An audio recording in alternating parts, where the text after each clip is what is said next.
ജില്ലാ പഞ്ചായത്തിലെ അംഗങ്ങളുടെ ഏകദേശം 2200ഓളം അംഗങ്ങളെ പ്രതിനിധീകരിക്കുന്ന ഏകദേശം 2200ഓളം ഇപ്രകാരമുള്ള മെമ്പേഴ്സുണ്ട്. കോർപ്പറേഷൻ മുനിസിപ്പാലിറ്റി ഉൾപ്പെടെ അവിടുത്തെ മുഴുവൻ ആളുകളെയും പ്രതിനിധീകരിക്കുന്ന സംഘടനയാണ് KVM.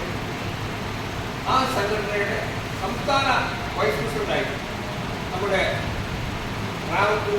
എറണാകുളത്ത് ഇപ്പുറം മുസ്ലിം ലീഗിന്റെ ഏക ജില്ലാ പഞ്ചായത്ത് മെമ്പറായ നസീം മഹാനി അദ്ദേഹത്തിന് സംസ്ഥാന വൈസ് പ്രസിഡന്റായി തിരഞ്ഞെടുക്കപ്പെട്ടിരിക്കുകയാണ്.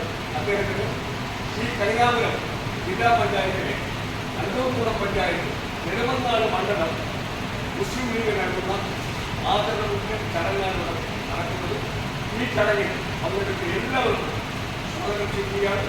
തുടർന്നും ഇദ്ദേഹത്തിന് ഈ ജില്ലയിലെ മുഴുവൻ ആളുകളെ പ്രതിനിധീകരിക്കുന്ന ഒരു സംവിധാനത്തിലേക്ക് അദ്ദേഹത്തിന് എത്താൻ കഴിയട്ടെ. അതായത് ജില്ലാ പഞ്ചായത്തിന്റെ പ്രസിഡന്റ് ആകാൻ സർവശക്തി അനുഗ്രഹിക്കട്ടെ. അതിന് എല്ലാവിധ പ്രാർത്ഥനയും ദുആയും നൽകുകയാണ്. നന്ദി. ജയ് മുസ്ലിം.